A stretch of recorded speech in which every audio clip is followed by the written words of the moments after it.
Well, thanks for having me. It really is a pleasure. If you can show the slides, there is some visuals to this talk. In one of them, I took this visual of the formula because the first thing that came to mind when preparing this talk is thinking whether there is a formula or some kind of equation to concoct democracy and what the elements would be of that formula. As a matter of fact, it has been the preoccupation of many theoreticians in the past that assessed what are the elements that are necessary in a society for that society to to be accomplished in democratic terms. So the formula, as it turns, contains, if we, do we have the slides, the second slide? The formula for a good democracy or for a healthy democracy complies or comprehends three elements: control, equality, and freedom. I'll give you some hints later on of with regards to the procedence of these elements. But what I want to talk about is how these concepts or these factors that compound a democratic society may be at odds or are resonant with the competences that we want to teach or that we want to instill in children for them to behave in a democratic manner. So the idea was, on my side, assessing the discrepancies between the demands imposed on children regarding, in terms of the learning, the education for democracy, curricular demands, conceptual demands, practices that they have to learn. So the discrepancies between those learning demands and the behavioral patterns that these children are coming from as results of the parental styles that they have in their homes. I think it's interesting to pay attention to how much the competences that we expect of those children in terms of decision-making skills, conflict resolution, engagement, active participation, all these competences that we were so hard working in defining them, how much these realities, these scholar realities, are at odds with the inner world and the inner experience of children as being children of parents, being the kids of parents that have specific parental styles. I'll give you some notes of that later in the talk. So I believe, I'm convinced that it's not enough for children to learn something on a more cognitive way, but things have to be learned in an emotional way. It's not enough to interiorize those competences, to learn them. You have to live them, you have to feel them. So I presume some kind of dissonance, cognitive dissonance and disjunction between what children are told to learn, almost as imposed demands, curricular demands, and how they feel themselves and how they treat other children. I think that also goes along with the idea that we are also contesting in this project, that learning and learning styles or our society has mystified performance and output performance and productivity. You have the example of PISA, for instance, where children are measured and scored according to continuous output performance as a result of the kind of society we live in. And in this project, Democrat, we really want to subvert that and achieve, attain a system of learning that is more alive and embodied. But for that system of embodied learning to succeed, I think we have to bridge the gap between the inner world, the inner emotional world of children, how they feel about themselves, and the things that they have to learn in schools. So I want to just remind the fact that according to the work that we were carrying about in the project of Democrat, It so happens that within the conceptual definition of the Education for Democracy, democracy as a learning subject was thought to be materializing in specific competences, things that children had to learn, things that had to be promoted, like I said before, decision-making, engagement, active participation, conflict resolution, etc. And how those competences could be stifled or undermined by the negative responses or maladaptive responses to the different parental styles. My observations have made me believe that no matter what efforts and resources we mobilize to teach children into practicing democracy, children come with, I hate to use this word, but children come with their inner resistances and characterological, if you allow me, characterological deformities, product of those parental styles. I mentioned them in a minute. And we observe, I've been a teacher myself, but I also work in other, teaching environments. Children abuse children, you see. And we have bullies or children that feel, that behave in certain ways, not because they, of course, not because they are bad children, but people, but because they come with, with wounds, with emotional wounds from their homes. So it's very difficult to sort of compensate and teach children to do something that they are not learning on a more sort of intuitive way. But on that note, I really have to introduce the caveat that I think explains the title of this talk, that I have no formal training in education.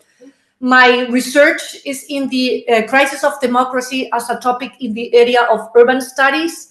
And that's why, the resources that I use and the literature that I was reading, when preparing for this talk was mostly in the area of political sciences, in that I wanted to find a correlation between that triad of elements I just mentioned, that elegant sort of dynamic shifters, control, equality, and freedom that, for instance, Isaias Berlin in 1969 proposed as the main elements of a democratic society that had to be interplayed, like I said, in a sort of dynamic shifting sort of correlation for democracy to function properly between these three elements and the different paternal styles. Now, on to the paternal styles and how these resonate in Isaias Berlin scheme, if you show them on screen. The paternal styles that we have so far described, by the way, there is a very interesting study in 2022 by two scholars, San Victores and Sanchez, that deal precisely with the negative consequences of parental styles. And they define, these authors are not the only ones, of course, defining parental styles, but certainly the ones proposing the negative effects in relational situations among children. The styles are authoritarian, authoritative, permissive, and uninvolved or disengaged. The authoritarian style is, is deployed in a manner that communication goes in just one way. There are very slim margin for negotiations between parental figure and children. Errors are magnified or hardly punished. The negative consequence or the maladaptive consequence of the authoritarian style is that children have very poor anger management. As a consequence of that poor anger management, they may bully other children. Or on the other side, they tend to be very rebellious, and going back to Isaias Berlin triad, they have very poor sense of boundaries, therefore self-regulation and control. I'm going to jump the authoritative because, as a matter of the fact, the authoritative style is the one that we want to achieve. The third style is the permissive style, where parents have a hard time encountering their own resistances. They always want to show as an angelical figure. Therefore, they're always overtly or exaggerating warm and nurturing, and they have minimal expectations on children and plenty of freedom that are the consequence of a lack of those structures or minimal expectations. Those children tend to be very demanding, selfish, and have imbalances in their attempt to create order or to create their own structure. They're dysregulated when it comes to structure. I think it's interesting to see how the permissive parental style, the downsides of the permissive parental style, could be also creating a deformity in the conceptualization of what freedom really means. There is no freedom without regulation, or at least this is what we consider to be the European value or the European definition of freedom. There are other definitions of freedom, and I think it's also important to to pay attention that we have freedom and liberty. Some people think that freedom is the absence of regulation. I want to think of freedom as something that that combines the right amount of structure and the right amount of fluidity or of freedom. Too much structure turns a system into something rigid and stifles creativity. Too much fluidity turns the system chaotic and dysregulates the system. The fourth parental style is the so-called uninvolved or disengaged, where the parent simply disregards the child, and it is as if parental figure and child exist in two different realms, or home realms, and each one, the parent basically goes out of the way of the child's activities. There is low discipline, very low communication, low nurturing, and very low expectations. These children, according to the study that I just mentioned, tend to show attributes of a fake sense of self-sufficiency that is totally age inappropriate, impulsivity, very poor coping strategies as a consequence of the lack of a parental figure that is reflecting with the mimicking neurons and the mimicking behavior that is reflecting the child and structuring the child. As a result, the child results into somebody with very poor coping strategies and very, large difficulties in the setting of goals. I sort of saw a correlation between, the maladaptive consequences of the uninvolved parental style and children that have a very sort of, I would say, a sense of controlling and demand over other children that doesn't come naturally from a healthy sense of boundaries, but from the need of being regulated back from other children. So they are controlling so that they can be controlled back, as it were, because they don't have the inner compass to control, to regulate themselves. The positive, or the one that we want to achieve, is the so-called authoritative parental style.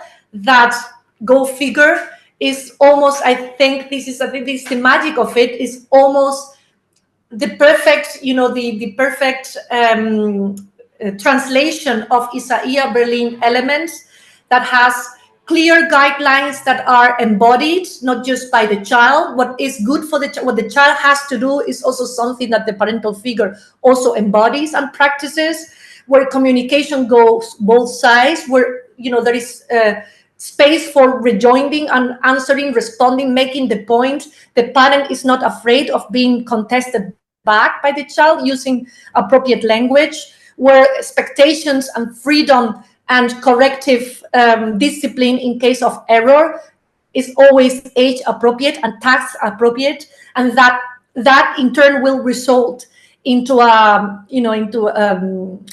kind of education that once the child returns to school will be a child that is well equipped in the 4 elements that I put in the third slide, that will lead and feed into a proper a sense of self and empowerment and self-awareness on the side of the child. So I think, in a nutshell, I think that democracy is not just something that you have to teach and that children have to learn or practice. It's something that has to be breathed. It's something that has to be, grown from within children. And I think that if we examine the state of today's democracies in the world, we see that we have bullies, that we have people with very poor sense of respect and boundaries, with excessive or very, I don't think, negatively informed sense of freedom that conceive freedom as a lack of, regulation, etc., and that is really, giving, or at least taking you back to how democracies as children were educated and were, supported at home. So, like I said, I think a child intervention in the education for democracy as a conclusion may require a knowledge or some kind of assessment of the parental style that that child repeats and that child, brings back to school. So it's just my suggestion is that this program would grow and would really take advantage of some kind of assessment of what education our children bring in from their homes. So that's more or less it for today.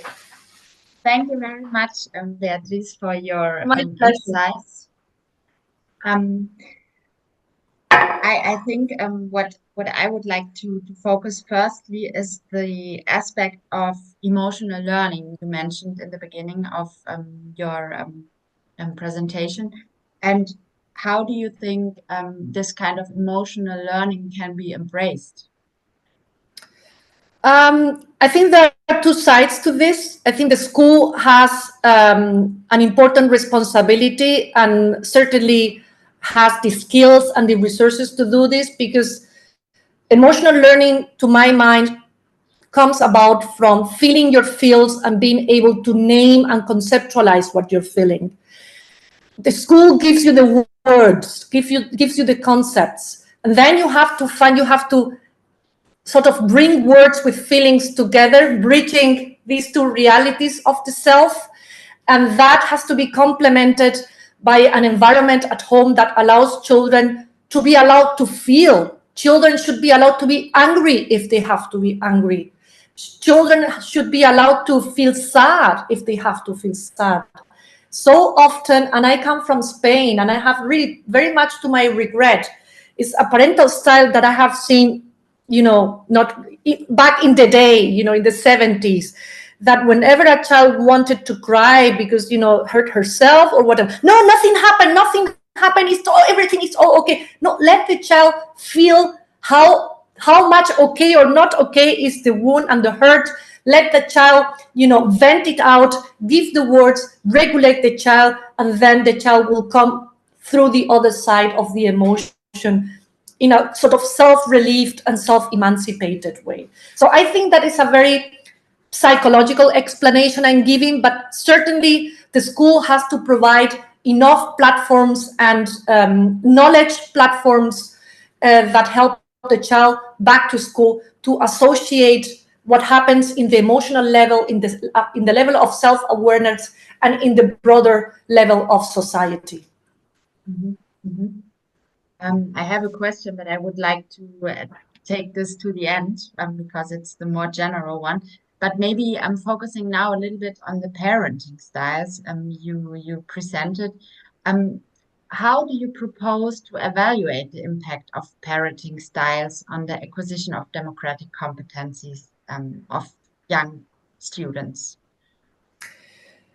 That's a tough one. That's a biggie, because it's very hard for parents that really put big efforts that are, really thinking that they're doing the best for the children, to assess themselves and to reflect and to feel themselves probably, as the instigators of certain behaviors that are negative behaviors in children.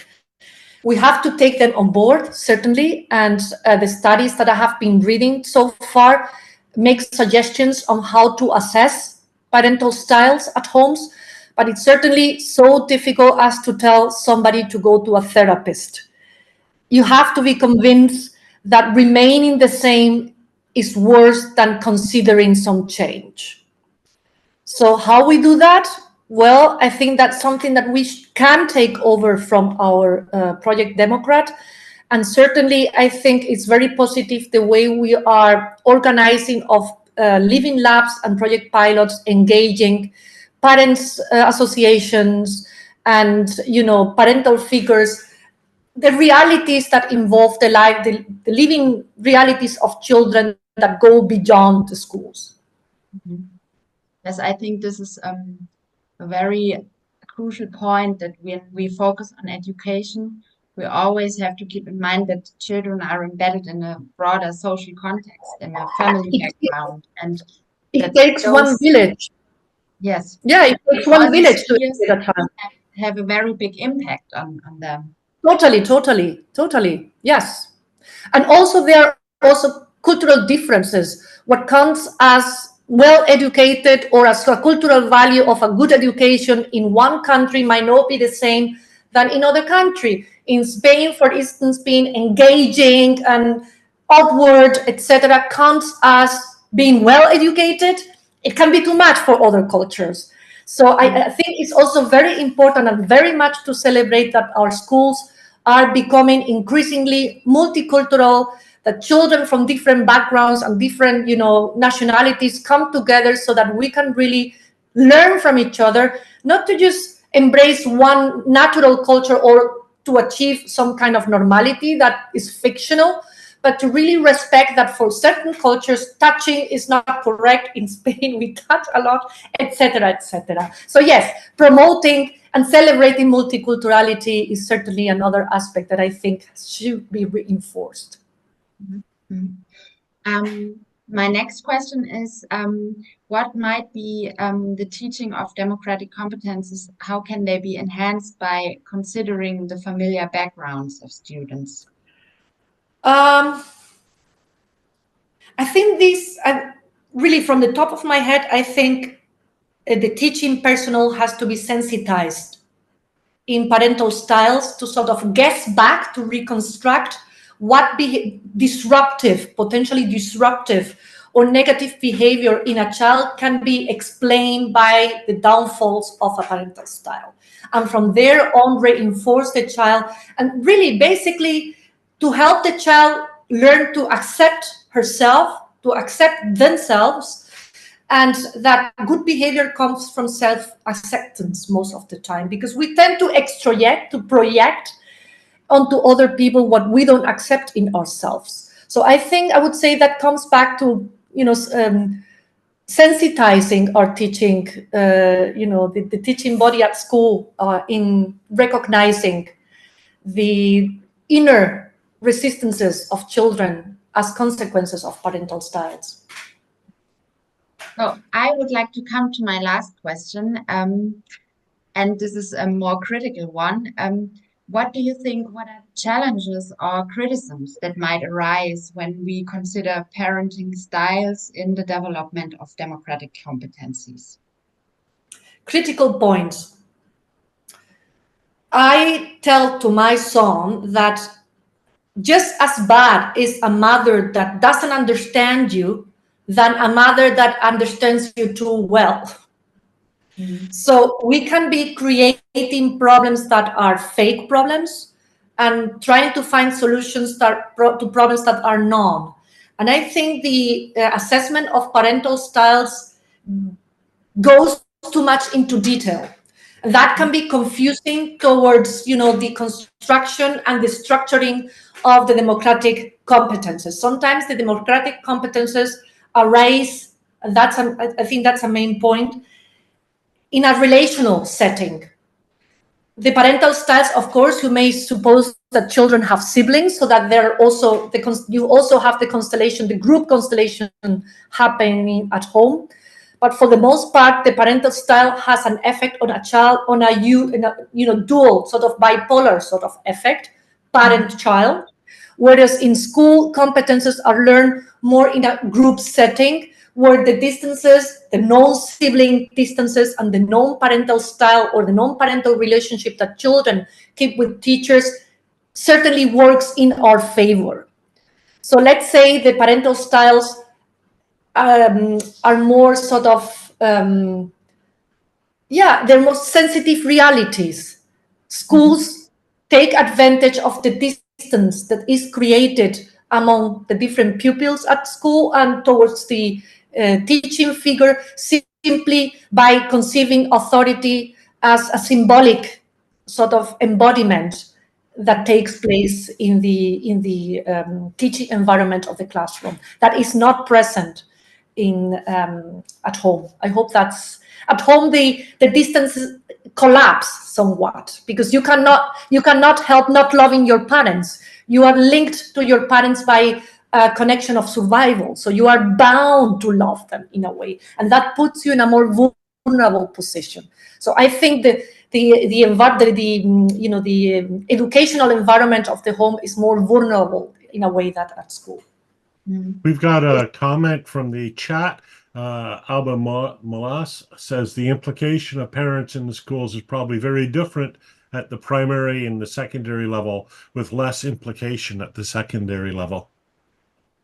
That is a great question that I actually didn't consider when, like I said, I don't really have a training, but that really is a major point that I missed when, thinking of this topic. I don't think that that's good. I think that children in the primary school are taught in a more to develop more intuitive behaviors, or from an intuitive point of view, whereas the more abstract conceptual learning comes in the secondary school, much to the detriment of the emotional training of children. Certainly, I fully endorse that whatever is good at the primary level should continue in the secondary level. And that's even worse later, when children go to grammar school and to higher educational system. Albas continues, without questioning the approach, at the practical level, it seems very difficult to take into account the parental style simply for not having knowledge about the concrete parental style. So parental style is something that has to be present. I think precisely that's the learning, the teaching, or at least the awareness of the parental styles and the consequences, almost as if having a therapeutical effect on families, is something that has to bridge the life at school and the life at home and the life in your community and the life everywhere around. Children are really abused sometimes in the neighborhoods by other people, simply because excessive authority and most of the time arbitrarian authoritarian styles are used, impinged upon children just in the streets or in the public transportation. So yes, I see that as the gap bridging the different realities of the child. Thank you very much, Beatriz. I think this is a very great ending of this session, because we are running out of time. But it's I think it's a big topic to find the balance in the end between freedom and control a little bit. How to involve the educational background and the parenting styles in the education system in the end. And one last word, if you allow, excuse me that I interrupt you. I think going back from parental style, not only from the triad of healthy democracies to parental style, but all the way around, from parental styles to our democracies, I think our democracies are very much in the need of therapeutical assessment and therapeutical support. I'm just saying. Yes. No, we all should think about this. But thank you very much, Beatriz, and I hope we can continue with this discussion in our blog. And I would like to end the session now.